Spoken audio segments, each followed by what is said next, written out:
Pre-show. What is going on, Rotogrinders? Dean here. It's Dean 7904 if you want to get all technical. I mean, that is 5:10 on the East Coast, 5:12. Sure, I'm rounding down. 4:10 Tennessee time. Of course, against time of the flagship show here at Rotogrinders. It is called Grinderslive. No time to even tell you guys the time on the West Coast. So many body parts to get to. So many injuries as far as who's in and who's out. A lot to delve into as far as this 9-game slate. We're considering playing the likes of Blake Griffin and LaMarcus Aldridge in the year 2021, because that's how news goes sometimes. Joining me today, 3-man booth, not messing around, Luch, Justin Carlucci. What's going on, dude? How are things in your world? Not a ton of time for pleasantries, unfortunately, because 9-gamer, lot to talk about.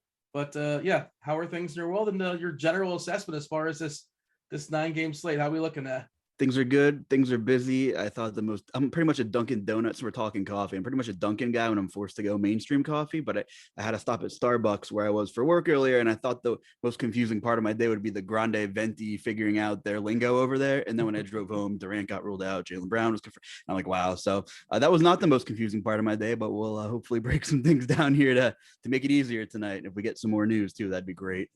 Yeah, we'll talk about the news in a second. I thought you lived in the middle of nowhere, like in a farm. There's a Starbucks around you, or you're going into town or something like that. Why did I assume that? Yeah, I take the horse and buggy right into town, and I take the express route, and then I go to Starbucks once in a while. So let's get going.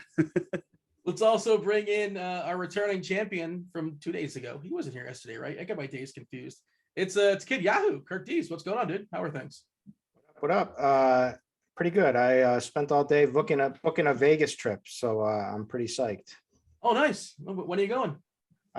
The weekend of December 10th, I think. And there's a big UFC fight too that weekend there, so I'm trying to piece it all together and get some tickets for that. Did we officially lock in a hotel, or we play the lottery? Oh yeah, I got a hotel. I got flights. I had one like that Yahoo trip, and so I have $5 grand credits that I have to use by the end of the year. MGM, I believe. Yeah, but the crazy thing is I qualified for a free suite anyway, so I don't have to pay for my room out of the credit that I have, so I still got $5 grand to spend there. That's a hell of a humble brag, man. Nicely done. Yeah, that's gonna be good times for sure. We kind of teased it a couple times as far as the body parts, as far as who's in and who's out. We're not going to list every single one of them. We'll knock them out as we go game by game. But right off the bat, there's a whole bunch going down with Golden State and Detroit. 199.5 is the total. Golden State still looks about like a 1.5 favorite, despite the fact they're without Steph Curry, who's got a hip. Draymond Green has a thigh, so he's not playing basketball. Iguodala's not playing with his knee. And Otto Porter is going to rest. This is, of course, the back end of a back-to-back. Detroit is fully healthy, with the exception of Kelly Olynyk, who's been out for a while. All right, Carlucci. So, yeah, we're going to be – by the way, I got an uncomfortable amount of Detroit Pistons plus 6.5, right as that injury stuff dropped. Is anybody you guys okay with that? I mean, should I feel okay with that? I think it's okay. Yeah, I mean, God, it's the NBA though. Everybody was worried about the Nuggets blowout yesterday, and the Sixers come to town and just lay the hammer down. So I don't know what to tell you in betting sides this week. It's been pretty crazy, but yeah, I don't hate that spot. But in terms of body parts, like Jordan Poole gets thrown right into the cash game, like court, like whatever you want to call it, lock kind of conversation, if there is one. Obviously he's going to be mega chalk, but just without Curry on the court this year, I talked about it with Stevie on the pod when he was questionable the other day. Poole gets like an 8% usage bump, which is big stuff over a pretty big sample size. So I know it's kind of obvious there, but that's the first name like you should probably look to in playing cash games today. My internet currently is shaky right now. It's pouring outside, so hopefully it's a non-issue and we'll be good to go. But it's going to throw it to Kirk Dees as I figure it out on my end. Oh boy, this could get interesting here. Yeah, what's going on? So it's a nice little slate. I think you're going to lose your bet. I think you cash some closing line value, so you should feel good about yourself. But I still think you're going to lose the bet. Oh, so let's Luch, let's talk the slate without Dean, huh? It looks like the lights are going on and off there, man. So I mean, we see him, so why can't we hear him? You know, like what's up, y'all? I'm still with you. I apologize. I'm still trying to figure out what's going on my end, but yeah, it is kind of pouring out, and yeah, we've had some tech issues, but hopefully it's a non-issue. Talk to me about your Warriors. How many Warriors? Too many Warriors? I assume the one that's going to pop for most people is Jordan Poole. Jordan Poole is happy to happy to step up and take all that usage. Wiggins, I guess, kind of, sort of, somewhat. And then there's guys like Juan Toscano-Anderson, Damian Lee. We're currently projecting our lineup to be Poole, Wiggins, Lee, Juan Toscano-Anderson, who was out of the rotation for a bit, and then Kevon Looney, who probably doesn't change a ton, and then there's some bench parts that Bjelica can be kind of sort of somewhat interesting. GP2, Kuminga, kind of sort of. That seems a little bit ambitious for me. As far as the cheapies, Kirk Dees, who's your favorite cheapie, and is Poole just your favorite play on the Golden State side as he is mine? I mean, no doubt about it. Poole, I mean, they're going to need somebody to chuck up shots, right? And Poole is that guy. He does it with Steph anyway, and without Steph, he certainly is going to soak up all that usage. So he's just an easy play tonight for sure. I think a guy like my favorite cheap play out of all of them is probably Damian Lee and because I'm not sure what he's going to get from ownership perspective. I think he may draw the start. We'll see what happens, but either way, I know he's going to be involved, so I like him. I like Wiggins. He's a fine play, but the cheapies are going to be Lee. Then there's Juan Toscano-Anderson. There's Bjelica. There's Gary Payton, who's been playing well. Obviously, it's all in the defensive end for sure. It's going to be a rough offensive game for him usually, but he'll he can get a decent value, especially tonight with everyone out. Yeah. I'll go ahead. I was like, he's been, first guard off the bench, which I think is interesting. Even the other night against Cleveland, last couple of games. So he, 4,400 on FanDuel. I don't know how much of Gary Payton I'll land on, but I can't argue with you for some larger field exposure. If that projected lineup is accurate, I think Bjelica becomes very interesting because, like, without Otto Porter as well, I think he's also out. He becomes the usage guy. Like he most likely will get as many shots as he likes and however long he plays. But I do, it's interesting with him and Toscano-Anderson both kind of floating around at the same price, and we'll have to see what kind of ownerships we get a little closer to lock. But yeah, my take is pretty similar as yours, Kirk, and as yours, Dean. My favorite play is Jordan Poole, kind of a set it and forget it kind of thing with him, I think. Bjelica, by the way, second highest fantasy points per minute on this team. That kind of might surprise you. When you look at DK, 1.13 fantasy points per minute for Bjelica, probably not starting, but probably plays enough minutes to justify the spot. Gary Payton, we only have projected for 20 minutes or so, or 21 minutes, which wouldn't necessarily be enough, but the fantasy points per minute have been pretty strong as well at 1.1. The difference is he's a little bit more expensive than the likes of Bjelica, than the likes of Toscano-Anderson. The ownership, of course, is reflecting Poole on an 11-game slate where we currently have him projected at 41.8% on DK, which is a massive, massive number. 55.1% on FanDuel. And he's also a guy that is heavily scoring dependent. Now, of course, he'll be asked to do more with the absence of Green, with the absence of Curry. So I'm not necessarily falling back on that because generally speaking, I don't want guys that just sort of scores. Wiggins is kind of that guy too. Like he just does a little bit of everything else, but mostly just kind of scores. Yeah, let's throw it back to the Detroit side, who I think there's some interesting run backs. Cunningham, again, he's been phenomenal of late. The minutes have been awesome as well too. I don't know if there's any sticker shock on this, Kirk Dees, but the stickers have been wrong the whole time, and it still might be wrong. And again, this Golden State stuff, they've been a great defensive team, but I don't know. You can't look at that with the players that are going to be fielded today. Like, I don't know what that's telling you because there's going to be no Green, obviously. Cunningham as a run back, does he do anything for you? How about the Pistons just in general? I mean, you look at Cunningham versus Poole, it's just like can't even be close. There's no way that's a close decision. Yeah, you could use him as a run back if you have to, but I don't think you need run backs anyway. From this game, I think you just take your your favorite pieces from Golden State and move on. If you do like people on the other side, then great. You can obviously, if it's a close competitive game, Jeremy Grant is going to be running out there all game. Typically he suffers from blowouts and doesn't get into the fourth quarter much when the games go south, but you should expect this game to be at least a lot more competitive. So you can play him, you can play Sadiq Bey potentially, but I'm not excited about pretty much any of these Pistons. I think I'm gonna make one lineup with a run back at Cunningham, and I have a Stewart problem too, as I have a Stewart problem. You guys watched the previous show of mine, and I think he still has some upside there. The absence of Green, I think, helps him as well too. You catch him on the right night, the price is cheap enough where he's interesting. He stays out of foul trouble, which hopefully he will. I'm not sure I'm getting there, but I don't mind him. Justin, what are your thoughts as far as the Pistons? No, you guys nailed it. I'm not forcing run backs. I'm also playing only a couple single entry type builds tonight. If you're 150 maxing, whatever, definitely throw some mini game stacks in there. But no, I don't think on an 11 game slate where there's a ton of value across the board and a lot of guys in a lot of good spots, I'm not extremely excited about running this game back. I don't think it's necessary either. Let's move on. Indiana, Charlotte, 216 is the total. This is the only other 7:00 game. Charlotte currently a 1.5 point favorite. And this game as a whole, as far as the injuries, Chris Duarte's questionable with the shoulder, not really that big of a deal. PJ Washington continues to be out for the Charlotte side. Everybody's sort of priced where they should be, right, Justin? I mean, if you want to play somebody here, by all means, but I don't feel like I need anything in this game necessarily. LaMelo is awesome, and I like his FanDuel price a little bit. 8.8K, DK is really hard to get to. Rozier's another guy in FanDuel that has a pretty good price too at 5.7K, but on the whole, this game is basically a pass for me. What say you? Yeah, again, not a game.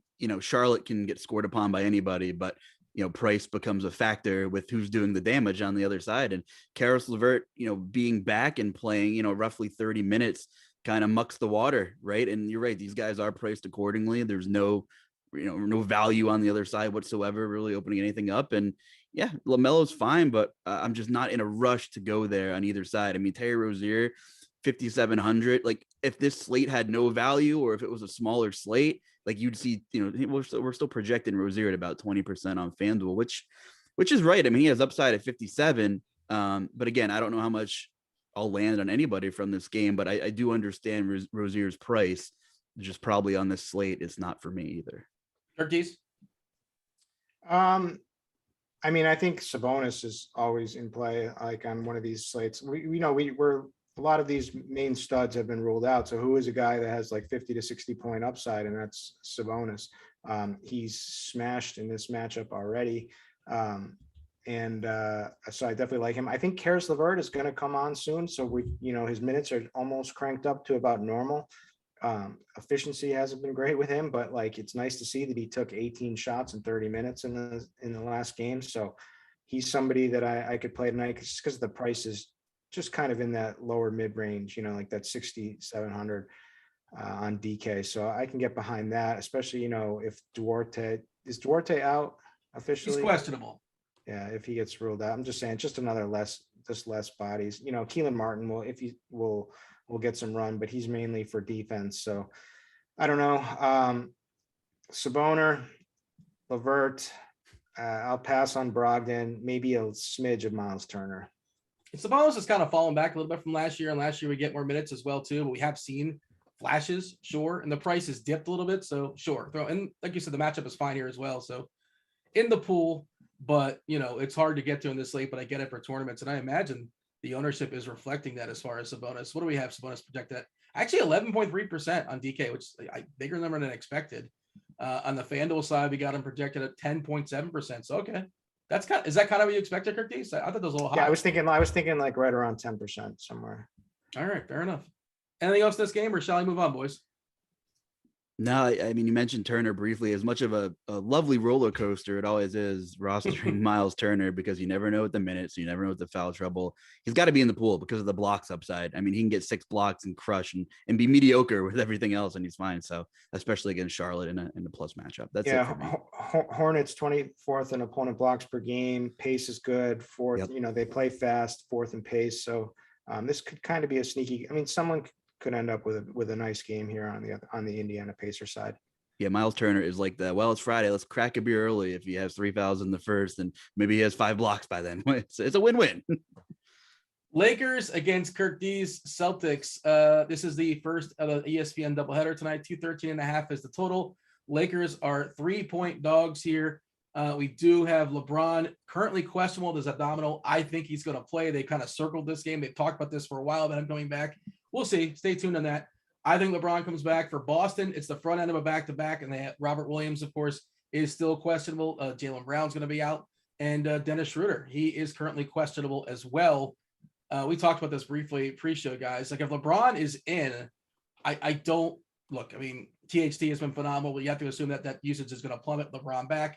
If he's out, of course, you can still play THT. Kirk Dees, if LeBron's in, hypothetically, are any of the Lakers interesting to you? Because I don't think they are for me.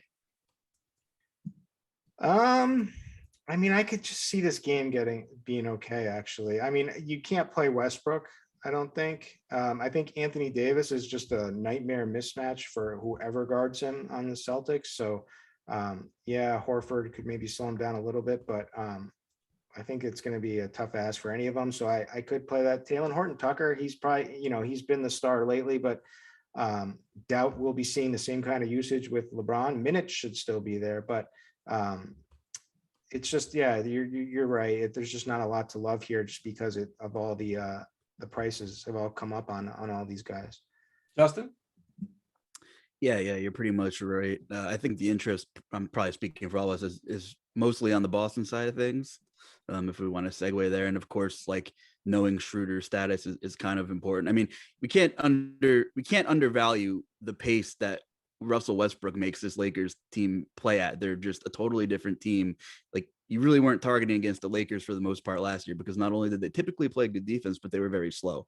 Westbrook paces them up. They're sloppier with him in the lineup, more turnovers, obviously.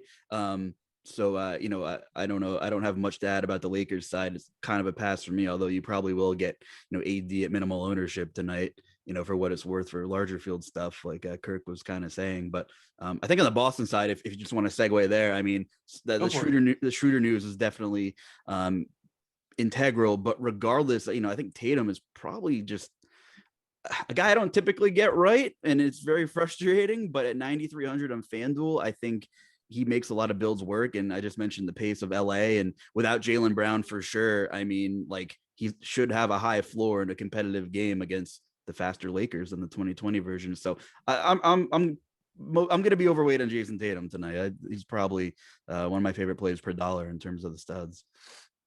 Yeah, I think a lot of the Boston guys are interesting to some extent. If Schroeder goes, I think he's interesting as well. Tatum, without Brown, potentially without Schroeder, should be asked to do a ton here against the Laker team. Like you said, play at the second fastest pace in basketball. Curtis, this is your team. And then Williams, if he's questionable, we've seen Al Horford have this resurrection season. He's been phenomenal so far. I prefer Horford without Williams. He can still get there in theory. And what happens if Schroeder and Williams are both out? Like who even steps in? Like Grant Williams, maybe? Like Josh Richardson? And do we even care about those guys? Because there's already so much value out there. And it's probably, I don't think, it's going to be as good as what's already out there. You tell me. All right, so this is my Celtics homer take. I think so. What I always tell you that the problem with Jason Tatum is he's not an alpha. That's my opinion. Jaylen Brown is an alpha, but Tatum needs to be an alpha, and I do think it's coming. And he's starting to get a little bit more confidence, a little bit more swag. He had a good game in his last game against the Hawks where he fired off 22 shots. So that's what we need here. We need 20 plus shots from Tatum. So I like him, but the guy that interests me the most in this game is, believe it or not, Marcus Smart, who's played pretty darn well without Jaylen recently. The thing that gravitates to me is that Russell Westbrook is just a turnover machine, right? And this is like a game where he's, Lakers Celtics is a game Smart's going to get up for on the defensive end. Lakers are 28th in opponent steals per game. So like, I just think this could be a really sneaky, like Marcus Smart game.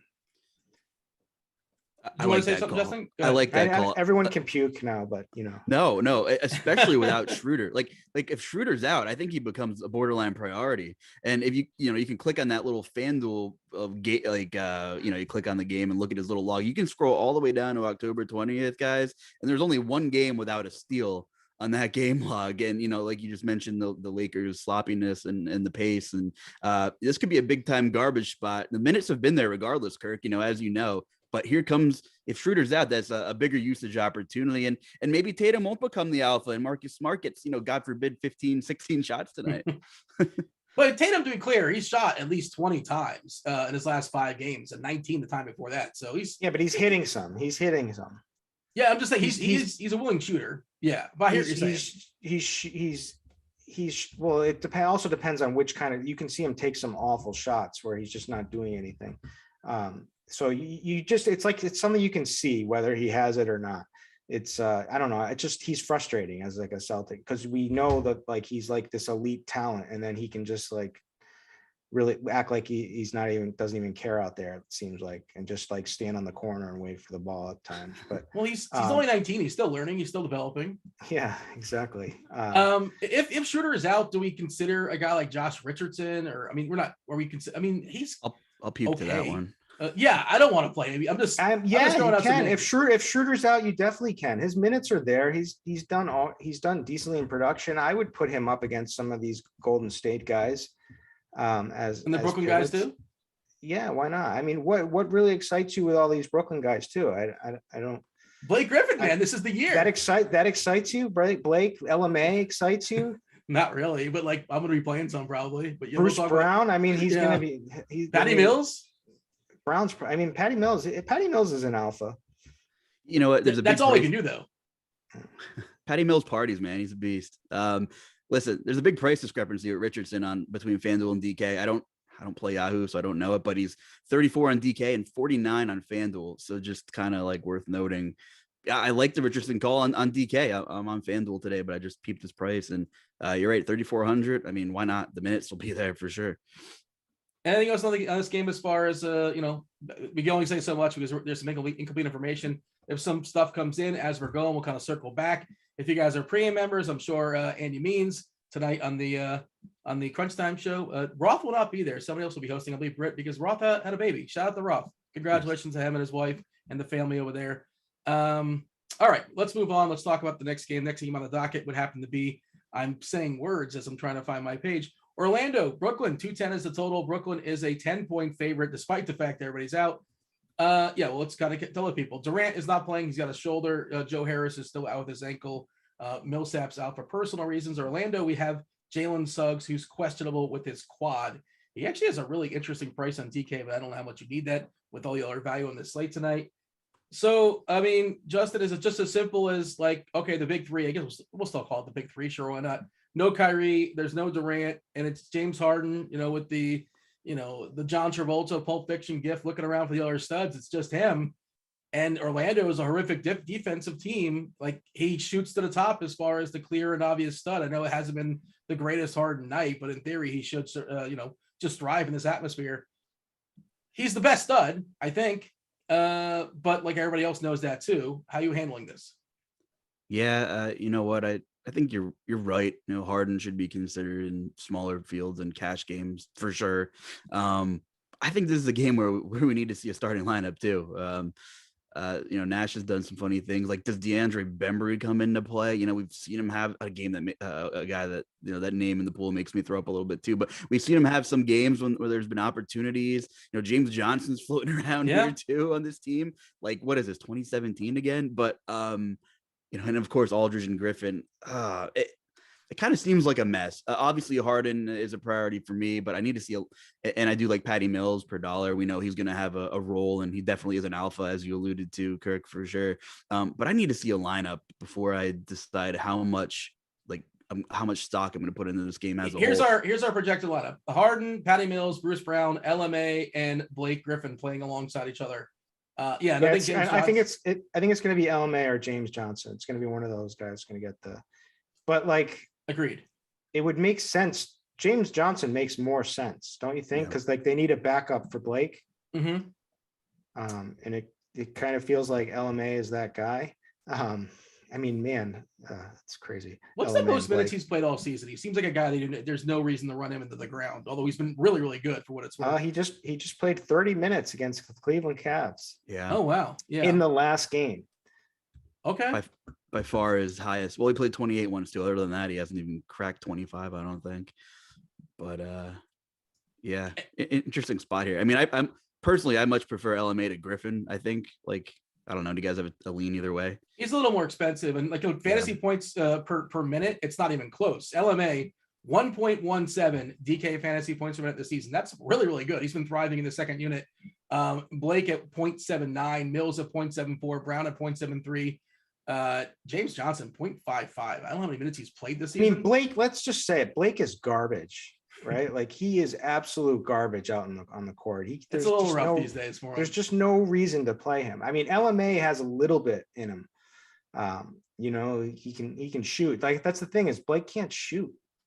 He can hit the three, but he's willing. He'll try it. He's a willing shooter, but he can't. He sucks. Part of that, the numbers, I would imagine, those LMA plays some in the second unit coming off the bench, right? And Blake's playing in the starting lineup alongside Durant and Harden mostly. So, I mean, maybe it's a little bit deceiving, but I suspect Griffin scores more than 0.79 fantasy points per minute tonight, is what I'm getting at. But I just want to see him. I just wanted to test my mush skills there with Blake. Are you playing him? You don't want to play him? Is that what's happening? I'm not playing him. I'm not playing this guy.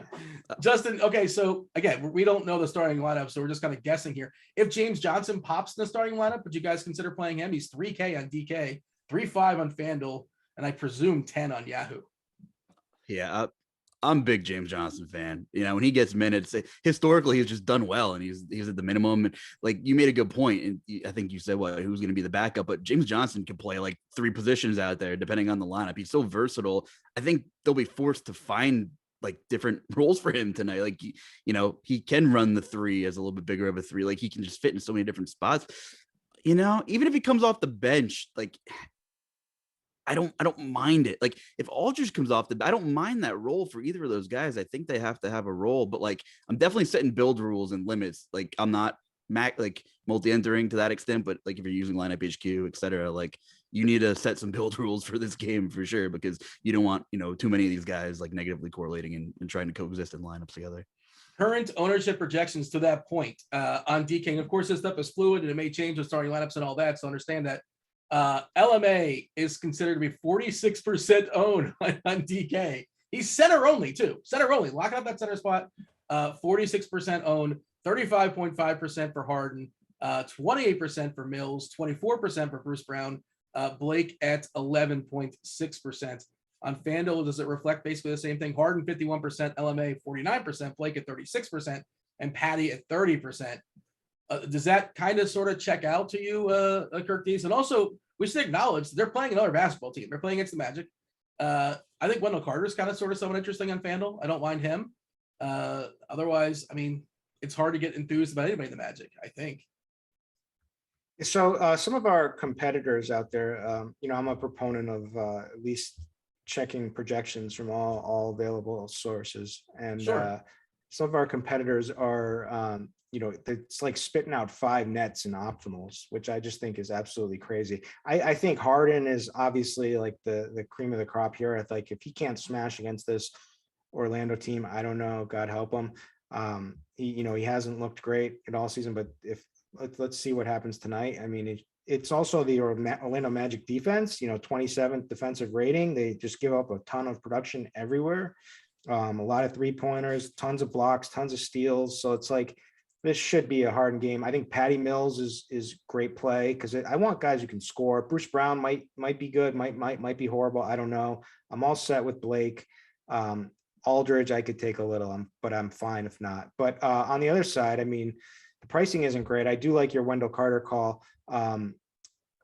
Maybe like Franz Wagner, or He's got a good DK price if you need that salary. He's fine. yeah. He's like, how much is 42 Cole? I mean, I would love to take Cole Anthony, but what's his price? He's really expensive. He's 8K. Man, 8K. But it's like, you have to play hard. If Jokic if Joker's ruled out, I mean, who are we spending on? Harden. Yeah, exactly. I mean, you can play Tatum. We talked about Tatum. I'm good with Tatum. Yeah. Yeah. And Jokic, we'll talk about it. Like, he plays all the time. He played every single game last season. We'll see. I assume he plays tonight, but it's possible he doesn't. They got walloped too yesterday. Yeah, Justin, your thoughts as far as Orlando? Yeah, I saw somebody in chat say Mo Bamba. What up, chat? hit that like button, do subscribe, turn on notifications, all that good stuff does help out the channel immensely. And ask some questions. If there's something we kind of skipped over, something to talk about, something you want us to elaborate on, or just like, just general thoughts as far as the slate, to give us details, say FanDuel, DraftKings, we got Kid Yahoo right here, Yahoo questions. Happy to answer those. And Devin, our fabulous producer extraordinaire, will be compiling those questions, throwing them my way, and we'll knock them out in the last 5-10 minutes of the show, give or take, depending on how much time we have. Orlando, I saw somebody say Bo Bamba in chat, and like, he's fine, sure. I'm not gonna say you can't play him, but he's not a priority for me. Justin, you got anything as far as Orlando, anything to add to the conversation? Well, can I backtrack real quick about Brooklyn and Harden? Like, he's only shot the ball 20 times once in a game this season, which is hard to believe. I had to make sure that was right. He had 15 games with 20 shots in a game last year. And I think he gets 20 tonight. Like, I would just think he would have to. Floor of 25 real points in those in those games last season when he shoots the ball at least 20 times. So Orlando, again, like, there's so many guys in better roles than their price tag justify on the Brooklyn side. I'm not hurrying to force a run back in Orlando. However, I do kind of like Wendell Carter. His price is just so it fits. It's fine. I was 62 on FanDuel. Don't have DK. Yeah, and we know Brooklyn gets smashed on the boards, and he's got two grandpas on the other side in LMA and Blake. Well, Blake's actually not even super old. It's just a shame what happened to his knees over the course the last couple of years. But I do like Wendell Carter, another guy who blocks up sides as well. And man, if we can get 4 quarters out of him, I don't mind the Wendell Carter call. Bamba, again, don't hate it, don't love it. Was he like 7K, I think, on FanDuel? So Carter's my preferred Magic if I'm picking one in this game. Suggs available to play in this game. He's 3.8 on DK. He's been downright horrendous, but in theory, there's some potential value there. Also worth noting, Chris Duarte is available tonight. It makes Indiana just a little bit worse. And Batum, we haven't talked about the Clippers just yet. Batum is available to play. Let's move on to the next game on the slate. That would be, well, there you go. That would be the Clippers and the Pelicans. Just talk about Batum. 215 is the total. The Pelicans are 4-point dogs in this game as far as the other injuries we're monitoring. Let's see. We have on the Pelican side, Devontae Graham's got a foot, so he's questionable. Batum just ruled in. He is probable. Ibaka is still in the G League, so he's out, as is Marcus Morris. Curtis, I'll throw it to you. This feels like kind of the studs in this game. I like Ingram a good bit. Graham is questionable. If he doesn't play, maybe Nog gets a bit of a bump. I can't imagine getting the Satoransky in this slate, but it's possible he gets a bump. Like Josh Hart has some pretty good prices around the industry. I don't mind him. And on the other side, it's basically Paul George for me. And you can play some RJax as well. What do you have for me as far as this game? Yeah, Paul George is certainly a stud we can play tonight. I like him. It's the New Orleans Pelicans defense. I would roster Head Chopper in this matchup if he was out on the court. The Pacers are, the Pelicans are 30th in defensive rating. I do kind of like Reggie Jackson a little bit.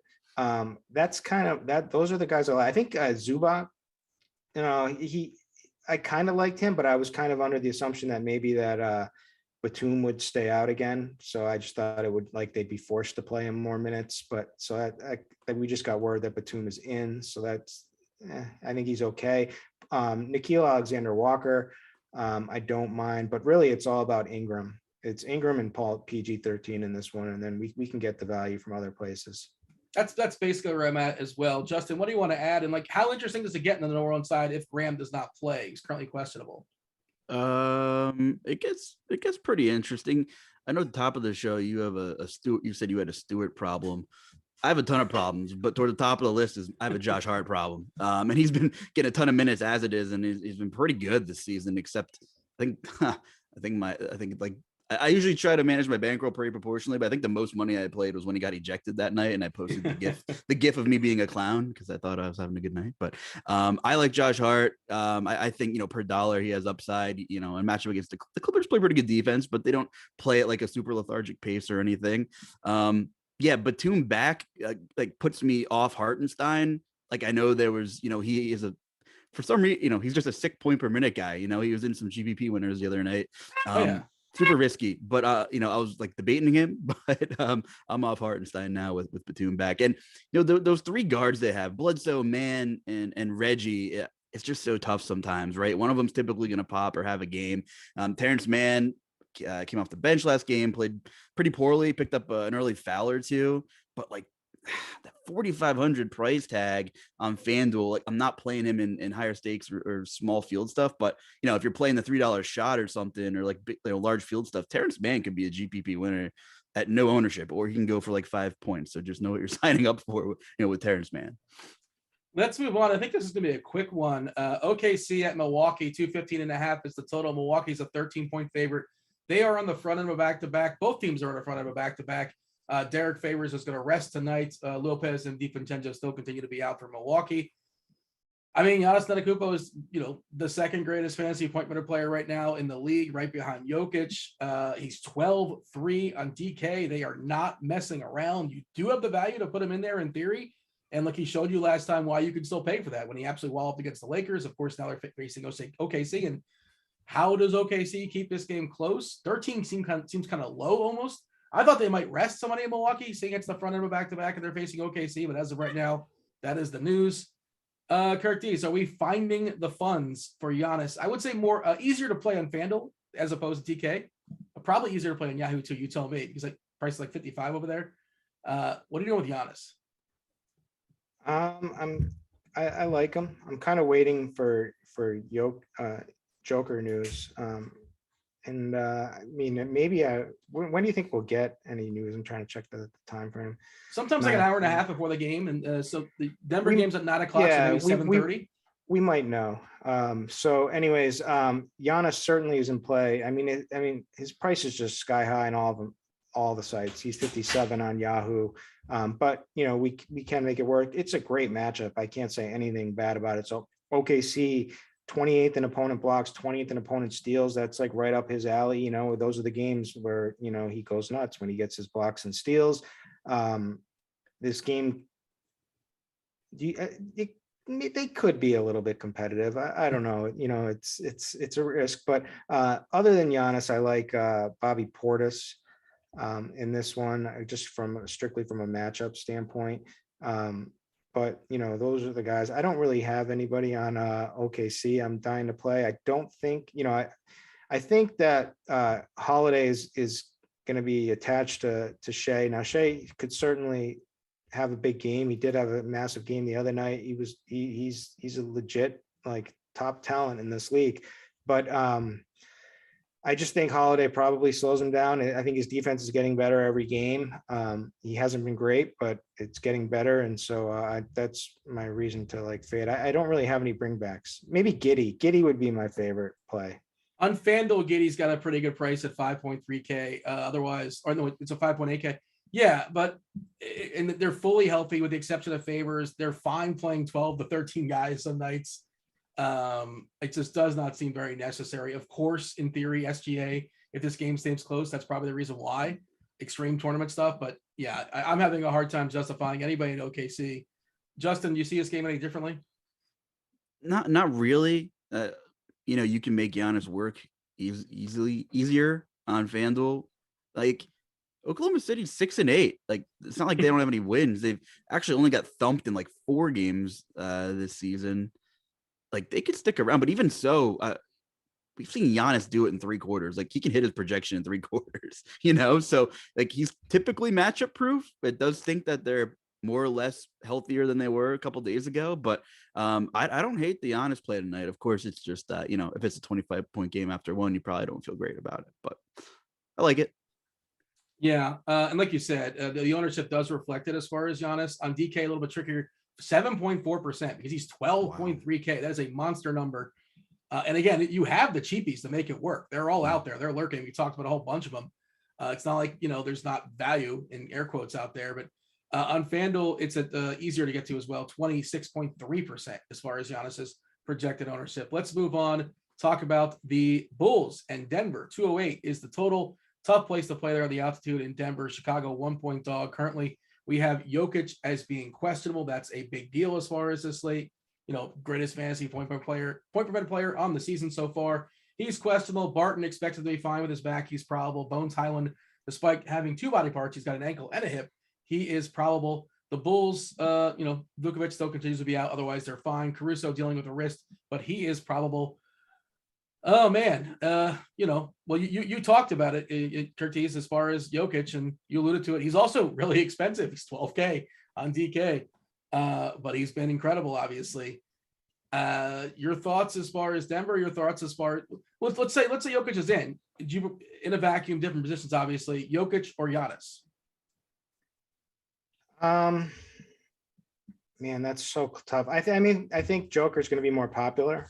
I think it's just all him. Like literally, I mean, this guy, he was just absolutely smashing until he was shut down in the third quarter. And that was kind of a weird game where the 76ers really played a lot better than I was anticipating they would play. But that was crazy. Did you see Malone go nuts? Like he was like a baseball ump, like wanting to get ejected. Like he went at the ref and got ejected. And then it kind of looked like he was doing it to try to fire up his team. But anyways, to answer that question, I think I want to play Giannis more, to be honest with you. But I now that I'm thinking about it, if he's going to be Jokic is going to be the chalk. It's going to be Joker. Is he though? Is he going to be chalk if there's no news on him? He's questionable at like 7:30. I think if we get news that he's playing, I think people are. I mean, he's getting spit out in optimal, so like you're going to have to like physically remove him or put his projection down. So it's Friday night. Some people want to go out, so maybe they don't play him. Are there people who play big volume? Like, yeah, maybe in like small dollar stuff. Do people really just set it and forget it now? I don't think you do. I don't think Justin does. I think it's pretty sharp fields at this point in time, in my opinion. So I think like a play, I think we can get a lot of leverage with a play like Giannis. I think it's going to be Harden, number one. And then I think Jokic is right there. And then I think that Giannis will get overshadowed. Sorry, got the RG notification. Gary Payton starting. Is that a real news drop here? That's interesting. I think that's interesting. Do you have the official starting lineup or just one person? No, I did, but I fat fingered my phone. That's my. He's earned it. The mitten. Okay, so yeah, he doesn't like that. Apparently, he likes glove too. At least according to the TNT broadcast. He's not the glove. But he's part two. He's the sequel. So it's Peyton, Poole, Wiggins, Toscano Anderson, JTA, and Looney. So that's kind of interesting. And then off the bench, Damian Lee and Bielitsa will be the two most important pieces, and Kuminga is probably the eighth guy. You guys agree with that? Yep. Yeah. Okay. I mean, they won't have to fight for shots with Wiggins and Poole. I mean, they'll play mutually, but I don't hate the two bench guys that you like Lee and we mentioned Bielitsa. Like, I don't know. Does your viewpoint on Lee change at all, Kirk or Dean? I think he's going to get a bunch of minutes tonight, regardless. I think he's going to get more usage in that second unit. He's used to playing a bunch with Poole. I think there's it's where the shot's going to go. I mean, it's going to go Bielitsa and it's going to go Lee, I think. So I don't think anyone's going to play him, especially if he's not starting. So, and we've seen Bielitsa crush off the bench on every team he's been on so far in his career too. So I don't think he's happy to chuck. Yeah. We should say, like, circling back, if Jokic doesn't play, Will Barton, I assume, is just a smash. Yes. Smash. Yeah. You know what? Actually, he was the one prop I wrote up on SAO. He was at 15.5. And I think regardless of Jokic's status, I like Barton. Barton's been good without Porter Jr. He had one dud against Atlanta, but he's been really good. Again, with stars and scrubs, though, like I don't know what his DK price is, but FanDuel, I'm sure it's similar. Like, he like, it's a later game, he might just fall at that, like, what, mid to high 6K range, or maybe he kind of like falls between the cracks. He's pricey. He's pricey for Barton. He's 6'8" on DK and 6'4" for FanDuel. Here's the thing about this. Like, I was like kind of tossing around. Do I think trying to play armchair coach here? Will Jokic play? Will Jokic not play? 9 of their next 11 are on the road, which I think is big. And next week they have Phoenix, Portland, Milwaukee, Miami. I don't know. A couple big Western Conference games tied in there. Maybe I would just say he always does. He played every single game last year. He plays for everything. So, like, he does. History says he should, but he may legitimately be hurt. And he supposedly hurt in the second half as far as his wrist. And maybe I was watching that game too, Curtis. Maybe that's the reason why they kind of stopped feeding him the ball. I don't know. I didn't see it. I didn't notice it. I think they actually played some good D in that third quarter. And it was just like nobody was playing well. But I mean, maybe I couldn't tell though. Philly was playing harder. If you watch that game, it's like, I mean, I hate saying like the cliche, like they wanted it more, but Philly just put more effort in that game. If you watch that game, let's knock out the Bulls, Curtis. All right. Zach LaVine, and then move on. LaVine is too cheap on FanDuel for sure. He's in play over on Yahoo. Little pricey on DK, but he's the one guy that I would go to in this spot. Anything to add to that, Justin? No, don't hate DeRozan, a little more expensive, but per dollar, my preference is Levine slightly. All right, 2 more games, doing decent on time. Let's try to pick it up just a little bit. Toronto versus Sacramento, 221 is the total. It's a big number. Toronto is a 4-point dog. They are playing on the back end of a back-to-back. Sacramento on the front end of a back-to-back. Toronto is without OG Anunoby. They're going to be without him for a while. Precious Achiuwa is questionable. If he plays, I think he kind of possibly certainly mucks up Boucher. If you played him last night, and Birch, he's 3K on DK, which is kind of sort of somewhat interesting, I suppose. Did Boucher get any minutes? I didn't even know. Yeah, he played like 17 minutes or so. I cast for the Boucher lineup. It happened. Nick Nurse hates that guy. It's a joke. Well, he's also sneaky old too. He's like 29, which nobody really talks about. I mean, he's also pretty bad on the defensive end. Like you see him, he makes a ton of errors, but he's a good. We want minutes. I mean, he's a producer on the offensive side. Better DFS player than he is an actual like functional player as far as helping his team win. I think it's fair to say. Jalen Hurts of the NBA. What? Sorry. There you go. There's your Philly fandom. So yeah, let's talk about the Raptors, boys. What do you have for me, Carlucci? Yeah, what a dog crap game from Siakam yesterday. I was trying to pick use my verbiage carefully there. Good bounce back spot. Again, I don't think anybody's going to go to Siakam tonight. I think he's in a fantastic GPP spot here. If you can make it work, I do. Not having OG is pretty huge because he's been a pretty high usage guy this year, right? He's developing. Well, they've been saying he's been developing for 3.5 years, but he's finally where he probably should be, and I think he's only going to get better. Of course, Scotty Barnes taking up a bunch of minutes.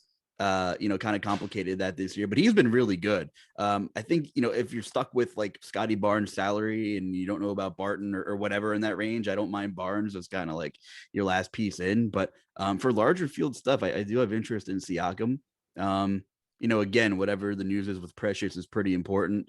Birch played pretty well against Gobert last night. I mean, we've seen him play well per minute typically. Is he really 3K on DK? Is that what he's 3K on DK? Yes. That's ridiculous. If we get Precious, if Precious is out, I mean, you have to at least strongly consider Birch. FanDuel's a little bit tougher, 4,100, but still he'd be in my pool if I was playing a ton of lineups. Yeah. I mean, Sacramento plays really fast. They're a bottom 10 in defense. And you alluded to it as far as the minutes. We currently have FEV projected for 38 minutes. Scotty Barnes projected for 38 minutes. Trent for 37. So, like, they're not messing around. So, first of all, every time I hear Precious, I think of put the lotion in the basket, the little Silence of the Lambs. There's a I thought you were going to go with the other one, like was it Harry Potter or something? No, isn't it my Precious? I probably got that wrong. I'm not a Harry Potter guy, but Precious was the dog in Silence of the Lambs. But anyway, FVV is the play here. I mean, I love this game from like every single angle. So like this is like the smash game environment. You get you get everyone, you get OG out, you get an up and pace matchup against the Kings, who are horrible defensively. Both teams are horrible defensively. Both teams give up tons of blocks. The most blocks in the league are given up by the Raptors. Makes me want to play Rashawn Holmes. The Kings are 20th in opponent blocks per game. They're 22nd in opponent steals. They turn the ball over a ton. So, you're going to get, he's dealing with a groin injury, but he just played 34 minutes against Utah. He crushed them. I think Fred VanVleet is an amazing play tonight. And Gary Trent's looked good. Scotty Barnes is good. Holmes, I could get behind a little Halliburton. I could certainly get behind De'Aaron Fox. So like, give me all the plays from this game. I've not seen Lord of the Rings either, so that's why I did not know it was not Harry Potter, my precious thing. It's Lord of the Rings. Who knew? Devin knew. He was yelling at me in my ear, and he probably, you guys probably heard that as well. He was very upset. He's very quick to protect Lord of the Rings. What do you have here, Justin? Because it is interesting. This game does look appealing, but also there's so much other good stuff out there that it kind of falls back. I'm looking at the ownership stuff right now, and again, this stuff changes, but 15% is the highest number we have on DK of one player, FPV currently. And if I do FanDuel, the same sort of deal as far as this game.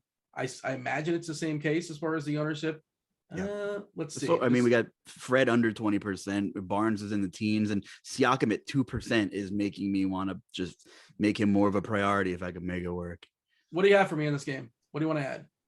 I don't really want to add anything. You guys covered a lot of the bases, and for time purposes, I think we can move on. I think that's pretty much it. Fred VanVleet, Little- great play. All four Give me minutes. this. Give me your favorite Little play on Barnes each side. squared. Barnes squared. Barnes versus Barnes. Yeah. Nobody plays Harry Barnes tonight. That's not happening. I don't think. I Fred VanVleet for more of like a smaller field stuff, but like larger field. I'm playing Siakam. You got a Pascal problem, don't you? Well, add it to my Josh Hart list. We can just tweet me out a list of problems we mutually have later, and we'll get it out there between Stewart and Pascal. Let me go on record and say this is like an amazing Siakam spot.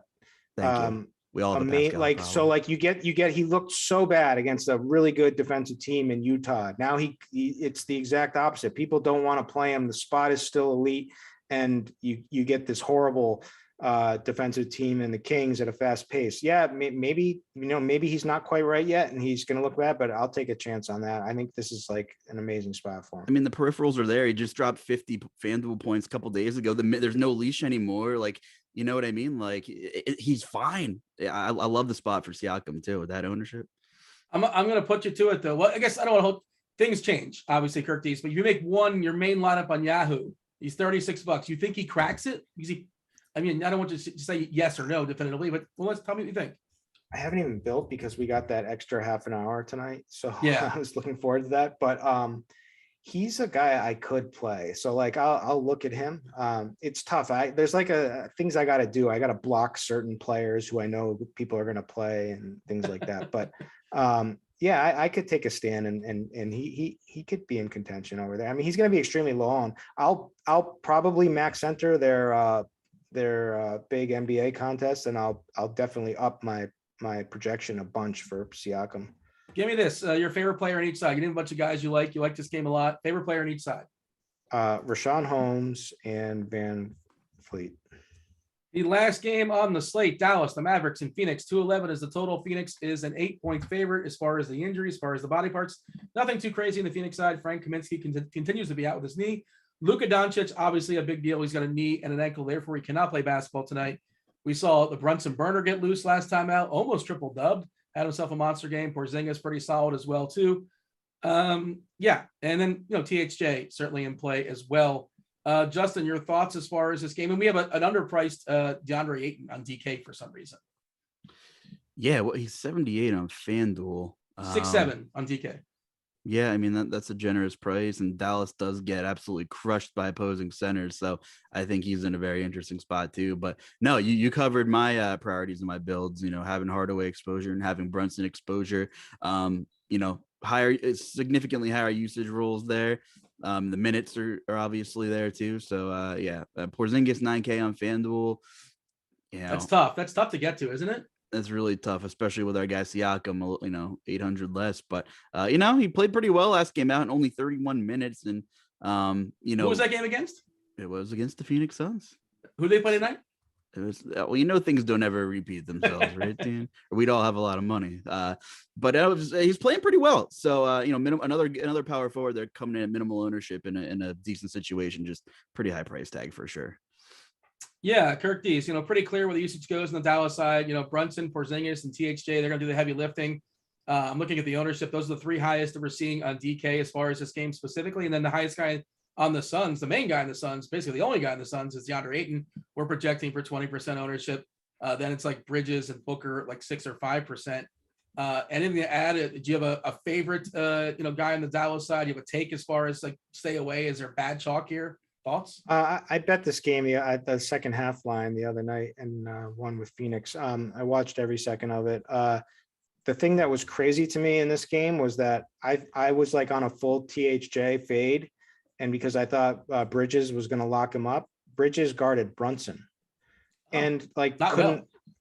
I know. I mean, and Brunson, that just shows how unstoppable Jalen Brunson is. He is the man. So I will, if they're gonna play that like they just did, which I think they probably will. I'm gonna want some THJ because that's where the shots are gonna go. He had 30% usage in that game. He had 23 shots. He wasn't very efficient. It's against the Suns, but like sign me up again for 23 shots. Favorite player on each side of this game, Kirk Dees? Well, I mean, So I'm gonna say Tim Hardaway Jr. and then I'll say man, I want to say Chris Paul because he shot so horribly. He just couldn't. He just was off. He was just like a down night, and I think maybe he comes out a little bit differently in this one. But I'll take Booker. All right, we got some questions compiled from the chat. Going to go ahead and fire those off. Thank you for asking them. Maybe if you get them in now, we'll have a chance to knock them out in that last 5 minutes or so before we step aside and make way for crunch time. If you want access to crunch time, get yourself $10 off the first month of RG Premium. You can have access to the stuff that Devin's been showing off, access to our articles, access to the expert rankings, access to the Slate IQ, all that good stuff. You can also get all the sports for $10 off as well. Go ahead and check out those links there in chat. My apologies, by the way. I do say Fred Van Vliet. I guess I did say that. I don't know if that was me, but it's Freddie Van Vliet. I just have a comment here in chat from Nathan. My bad. I should be better. Morning Wood question here for you. I'm going to ask Kirk Dees this one. GPP, is Ayton your favorite center? I assume it's DK specific. So it's worth noting that on DK, that's the specifics there. I think he's just priced way too low. Is he my favorite? No. Is LMA your favorite? No, certainly not. He might be. Maybe mine. He might be mine. I don't know. Who is your favorite? I think Giannis or Sabonis or Joker, if he plays. Those are, I think, like Wendell Carter Jr. is another interesting play. So those are my guys. All right. Let's see. This is a question for me specifically. Is this a bones or no bones night? It's a no bones night. I mean, if Jokic doesn't play, I suppose you can play bones, but even still, there's so much other stuff out there that's more appealing. DK, GPP, Mills versus Peyton. What do you have for me, Justin? You got Patty Mills versus Peyton, who was just announced in the starting lineup. I'm taking Mills. Like Kirk said it best. He's an alpha. Like still don't like. I'm still unsure of Peyton's minutes. And of course he'll carry more ownership now that he's starting. So like I'm maybe a little less interested in Peyton. We talked about some bench guys in that game we like for sure too. I think Peyton's like 44 on FanDuel though, so it's a little like I'd rather just go Mills on FanDuel. That's where I am, but I understand on DK at 38 if you want to go Peyton. BJ's asking for DK cash core thoughts. I think it's pretty clear. I know we don't want to say LMA, but LMA is a cash core play in my opinion. Harden's a cash core play in my opinion, and probably Jordan Poole. I think Jordan Poole probably also a cash game play.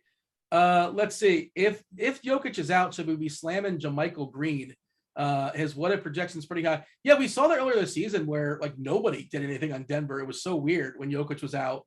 And the Greens, I don't think either one of them closed, if I remember correctly. I would not, certainly not in the slate, an upgrade for sure, Kirk Dees, but how enthused are you about JaMychal Green if Jokic is out? I'm lukewarm. I mean, he's going to project extremely well. He's cheap. I can get behind that. Sure. I'm pretty excited actually. All of them. I mean, it's like such a massive, you take Jokic out of this game and it's just insane where are you going to distribute it all? I mean, so his minutes are kind of fragile is sort of the point I'm making, you know, even I mean, he'll get more obviously, but he's not like a lock for 30 minutes. I mean, Will Barton will be a great play. Aaron Gordon will be a great play. I think both of the Greens are still great plays too. You mentioned Will Barton. Tell me this, Will Barton or Josh Hart? Oh, Will Barton. Justin, you're playing on FanDuel. FanDuel single entry for Jill, Levine and Bielitsa versus THJ and LMA. Oh man. So it's Levine, Bielitsa, and THJ LMA. I'm siding with the THJ combo, and I think Kirk nailed it. Like Devin Booker's a terrible defender, so and he's gonna chuck tonight.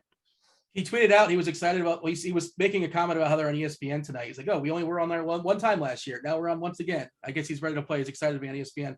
For Kid Yahoo specifically, 3 nets in Yahoo Cash. Is that too many? It's probably Harden, Brown, LMA. I assume it's those 3, and that's probably fine. There's going to be 4. Okay. And that's where you're going to have to make a decision. 3 is completely fine. It's 3 or 4 you want to go to. It's going to be Harden, Mills, Brown, and Aldridge. Favorite guys to start in your GPPs, omit the Warriors. Justin, your favorite GPP play outside of the Warriors, and I assume they want a cheapie? I'm guessing with the way that's questions framed. Well, there's plenty of ways to go for sure. Let me click get back to my FanDuel screen. All right, cheapies for FanDuel GPPs. I'll give you a second. I'll go ahead and I'll ask Kirk Keys a question. Your favorite GPP play, 7K or under, small forward specific, 7K or under on DK. What do you have for me there, Kirk Keys? It's like I'm supposed to be a magic computer. And You got to be on top of these things, man. I'm not. 7K or under. So we're looking at Harrison Barnes, Will Barton. So it's Will Barton.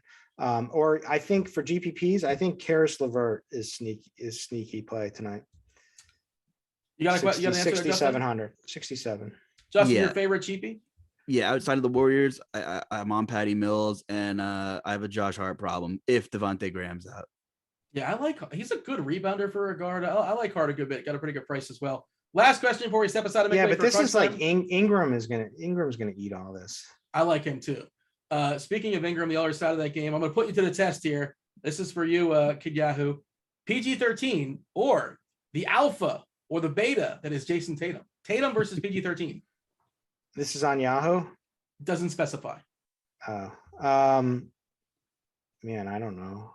Give me. I'm a homer. Give me Tatum. I gotta go All Tatum. Right. We gotta go. We gotta step aside. Do appreciate y'all watching. Hit that like button. Turn on the notifications for when we go live. We're here all the time. Other sports as well too. Got to step aside and make way for crunch time. That was Kirk Dees. That was Devin producing. That was Carlucci as well. That was basketball. I was Dean. Enjoy your weekend. We're out of here. Oh.